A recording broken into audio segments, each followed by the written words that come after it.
Good morning. This is Angela with today's A Cup of Tea. So, the question of the day is, can we heal everything within ourselves? And the answer is, of course. So I can stop the webcast now and we can talk on Thursday. It's really as simple as that.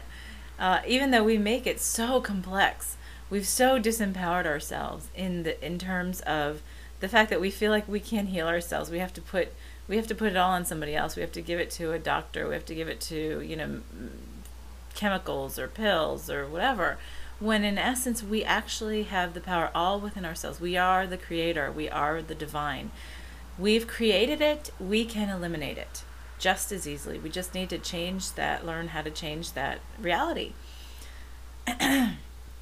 It goes back to number one, yes, that we are the divine and that we do create our realities. And if we fully step into our own power and we fully accept that responsibility and the power that goes with that, and you look at the research that's been done, and I've talked about the intention experiment by Lynn McTaggart, and how it has shown that our intention actually influences the way that molecules and atoms react.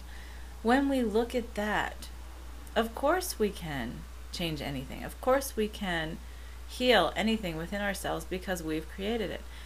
I talk about that all the time. All physical manifestations, all injuries, all disease is a physical manifestation of an emotional, a spiritual, or a mental issue that has come up to be resolved in one way or another. And because we've ignored it at that level, it has manifested itself into a physical deal. So,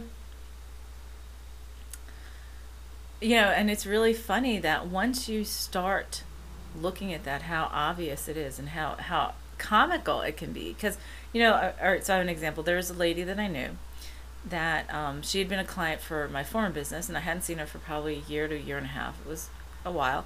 And we decided just to get together for coffee. She was interested. She knew I had transitioned into this, doing what I'm doing, and she wanted to hear about it. And, she wanted to ask me questions about Reiki and other healing modalities, energy healing modalities. And in talking about that, she said, well, first of all, I walked up and she was using a cane, and she's pretty young to be using a cane and pretty vibrant. So I asked what had happened. She said she had hurt her knee and it was just getting worse and worse, and it was just causing her chronic pain all the time. And so I said, well, this is a perfect example. I can do some Reiki and do some work on your knee right now. And she said, okay. So as soon as I put my hands on her knee, I immediately heard she's tripping herself up over something in her past. Something she's not letting herself get past. So think about it, tripping herself up. She fell and hurt her knee. She kept on hurting it, or kept on hurting worse. And she wasn't getting past it. How actually literal can you be, right? I thought, wow. And so, I didn't filter anything, and I just told her, well, I'm getting that it's something that's tripping you up from your past that you just, it's time to work through. And it's now manifested itself into the physical. So she got quiet for a minute, and we were talking, and then a couple minutes later she goes, well, my ex-husband has been back in the picture, and he's been a jerk, and been a real jerk in between my children and me, and she has adult kids, and I'm paralyzed by it. And I'm like, okay, well, see, you just healed. You just came up with what you need to do to heal yourself.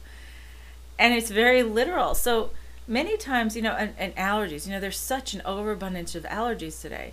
Well, people didn't have these allergies in the past. You know what? It's all these irritations. That's what allergies are, is irritations at some level with either some element, with some being, with something within ourselves, with some situation, with where we're living, with where we're working, with what we're doing. There are so many irritations in our lives because we've stopped listening to that higher self. We've got all these allergies because of that. And I myself had started gathering all of these irritations and allergies that I'd never had. And it was really irritating. But I got to the cause of it. I got to the root of it. And I was determined, because I said, I don't have to live with this. I know this is what I do.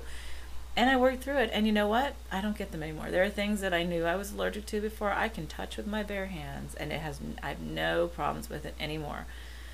And on the occasion when something does come in now, that I get a rash or something like that, it's a complete red flag to look at something right this second, because a part of me knows that I am not going to let it pass anymore. So the last time that happened, and it had been quite a while, last time it happened, I just spent a 24-hour period finding the root cause of it and releasing it. And you know what? That rash was gone within 48 hours. When it used to last 10 to 14 days. And I didn't use any drugs. I didn't use anything at all to suppress it. I just worked through it and got rid of it. We can all do that, no matter what the disease is. I saw this video that's amazing. This woman who had stage 4 plus cancer, and it was all over her body. It had spread to all her organs and stuff. And she talks about this. She is alive to talk about this, how her body started shutting down. She went to a coma. Her husband rushed her to the hospital. Now this woman's only she looks like she's probably in her 30s. And in one moment she stepped out of her body and she saw, and it was amazing. Her story is amazing, and I wish I should find her name and post it. But she, in one moment, knew, she could feel the connection to everything. She could hear everybody's thoughts and their concern, and she knew her brother was making arrangements to come see her from like miles and miles away, even though he didn't even know what was going on with her. And she knew this, and she knew why she and her husband were together, and she knew in an instant what caused her cancer. She knew it was her anxieties and fears that she had just kept one on top of the other, on top of the other, and on top of the other since she had been a child. And in one instant, she knew how to get rid of it, and she did. And she came back, and they were floored. They were like, "You are supposed to be dead," because your body literally started shutting down. And it was funny because they went to do tests. They were shocked that she woke up. They were shocked.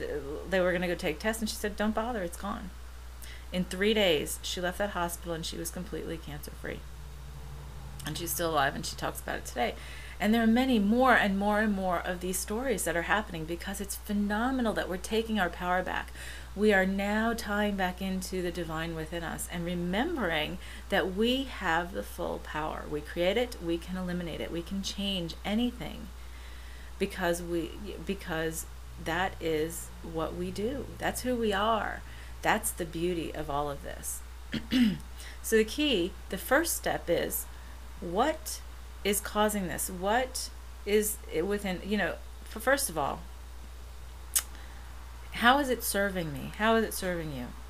That's the first thing I ask people when I start working with them is, are you ready to really eliminate this, or does this serve you somehow?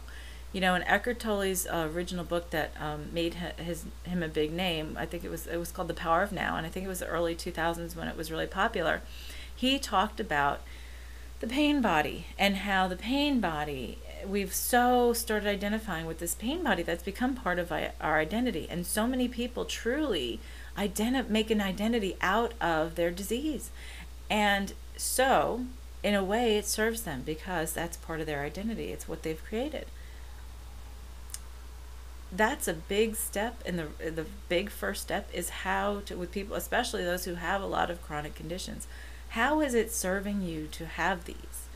And it's challenging sometimes, because what this is doing is we're again getting rid of that disempowerment, and we are empowering ourselves. And in doing so, we have to look at all parts of us that we might not want to look at.